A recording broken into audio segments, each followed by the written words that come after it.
Let's just look at the word mischief in the Bible. Then I will read something I wrote for you about it. In 1 Kings 11:25. 1 Kings 11:25. This is speaking about a man by the name of Hadad. Hadad. Okay? Right? Let's read what we are told here in verse 25. And he was an adversary to Israel all the days of Solomon. Besides the mischief that Hadad did, and he abhorred Israel and reigned over Syria.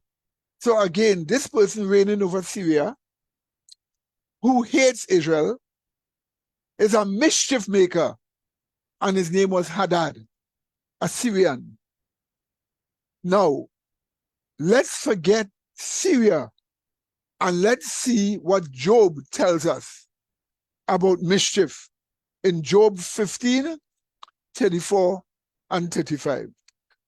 Job 15, 34 and 35. I quote, in verse 34. For the congregation of hypocrites shall be desolate. Did you just see that? We are told the congregation of hypocrites shall be desolate, and fire shall consume the tents of bribery, or the tabernacle of bribery. So those who, they're hypocrites, and they bribe with plenty money. Okay? They conceive mischief and bring forth vanity, and their belly prepareth deceit. They're constantly thinking about deceit. They constantly creating mischief. This is what we are told. And we are told that these people is a congregation. And we are told they are hypocrites. So a mischief maker must be a hypocrite. And a mischief maker use bribery to do his mischief. I am sure you know who do that by now. So let's go to Psalm. Psalm 7. And let's look at 14 and 16. Psalm 7, 14 and 16. 14. Behold, he travaileth with iniquity. The word there should be mischief. Behold, he travaileth with iniquity, and had conceived mischief, and brought forth falsehood.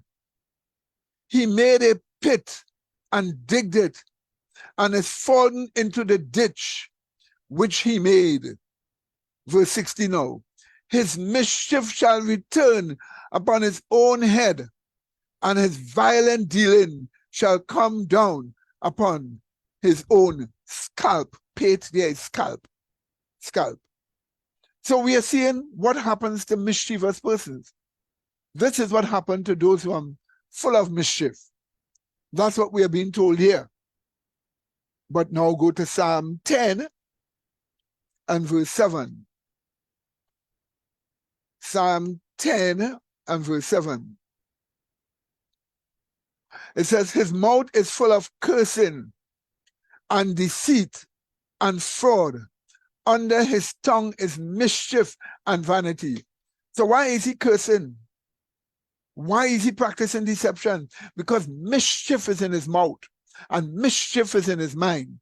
You need to understand that. So a person who has mischief will do all those evils. Let's look again. Psalm 36, 1-4. Psalm 36, 1-4. I quote, the transgression of the wicked, the transgression of the wicked, say it within my heart, that there is no fear of God. That's what the transgression of the wicked says. There is no fear of God before his eyes. For he flattereth himself in his own eyes. until his iniquity be found to be hateful. The words of his mouth are iniquity and deceit. He had left off to be wise and to do good. So, in other words, we are told that the words of his mouth are filled with iniquity. The actual word there is mischief. Then it goes on in verse 4. He fabricated mischief upon his bed. He setteth himself in a way that is not good. He abhorreth not evil. So he's sitting in his bed and he's thinking evil. He's fabricating mischief in his head. That's wicked people. And wicked people do fabricate mischief to come at you. They fabricate trouble, evil plans to come at you. Yes, my dear people. We go to Psalm 119, 150. Let's look at Psalm 140 first, 140, 1 to 3. 140, 1 to 3. All right, in Psalm 140, first of all, 1 to 3, here is what we are told. I quote, it says this here. Deliver me, O Yahweh, from the evil man. Preserve me from the violent man, which imagine mischiefs in their heart. Continually are they gathered together for war. So when they're constantly pushing for war, and they're gathered together for war, that is mischief. The current push for war today is mischief. And that's what we are being told. Now go back to Psalm 119, 50.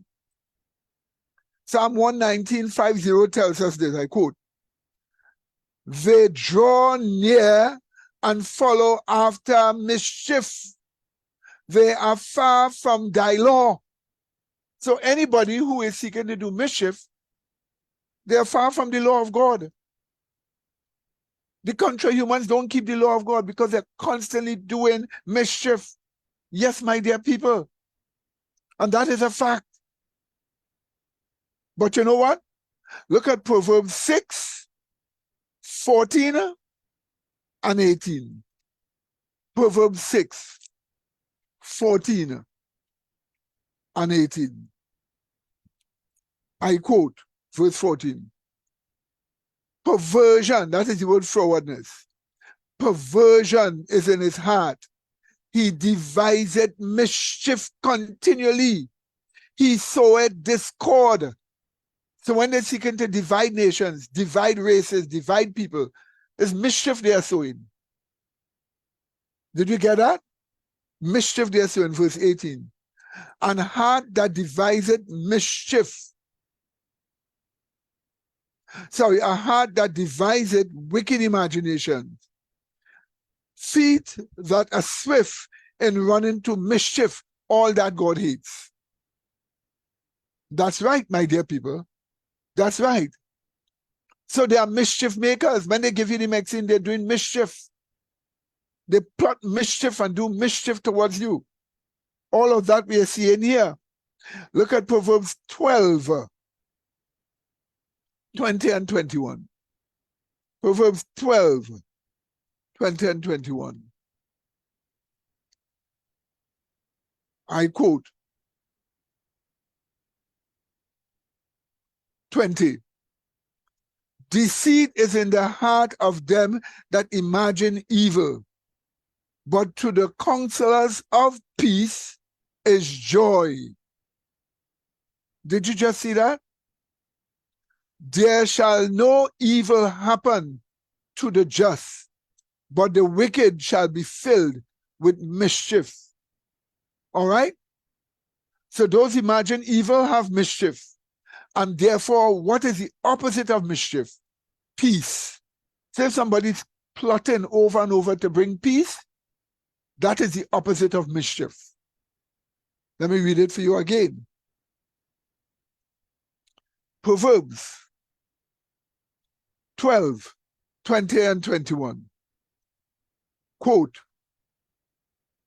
deceit is in the heart of them that imagine evil, but to the counselors of peace is joy. There shall no evil happen to the just, but the wicked shall be filled with mischief. End of quote. I think I'll stop here. But why did I quote this for you? Let me just give you one more. Judah was destroyed when the Babylonians captured it under Nebuchadnezzar. What happened? What happened to bring Judah into that state? Look at Ezekiel 11, 1 and 2. Ezekiel 11, 1 and 2. Ezekiel 11, 1 and 2. I quote, moreover, the Spirit lifted me up and brought me unto the east gate of Yahweh's house, which looketh eastward. And behold, at the door of the gate, 25 men. They were the priests and leaders in those days. 25 men, among whom I saw Jazaniah, the son of Azar, and Pelatiah, the son of Benaiah, princes of the people. Now watch this. 2. Then said he, the Holy Spirit, unto me, son of man, these are the men that devise mischief and give wicked counsel in this city. End of quote. Did you just see that? So the leaders of the Jews were the ones who were making mischief and giving wicked counsel. So what does this show us? That we must not love mischief. We must love peace. And peace is the opposite of mischief. Let me read something I wrote here for you. Something like a wise essay or statement. Pay careful attention. Senseless destruction that causes great discomfort and sufferings to people is a manifestation of mischief. Did you hear that? Did you hear that? Let me read it for you again. Senseless destruction that causes great discomfort and sufferings to people is a manifestation of mischief. That's right, my dear people. Merciless retribution. What did I just say? Merciless retribution coming up against such evil, destroying it, is the only answer when men refuse to turn away from their oppression upon the people. And that is how the Bible has it. Merciless, wrath without mercy comes upon them. Because they refuse to turn away from their oppression, which is the mischief, upon the people. Yes, my dear people, this is what we are showing you here. Peace. Notice this. Peace and sincerity of relationship. So watch me again. Peace and sincerity of relationship, that of relieving the sufferings of others by gracefulness of behavior and words of the love of the divine. Let me repeat that again.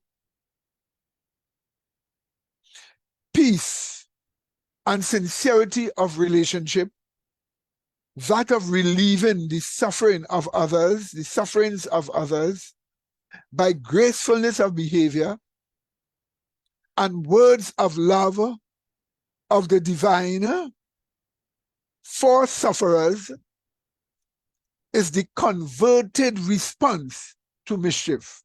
Is the converted response to mischief. Let me repeat that again. Peace and sincerity of relationship, that of relieving the sufferings of others by gracefulness of behavior and words of the love of the divine for sufferers, is the converted response to mischief. End of quote. And that is what we must have. You counteract mischief by peace, a relationship of peace, a relationship of relieving the sufferings of those who are under the sufferings from mischief. Words of kindness, words of peace, words to smoothen the hardship they have gotten through. Words assuring them of the love of God, the great love of God towards them, the kindness of God towards them. That is the converted response to mischief in this world. Yes, my dear people,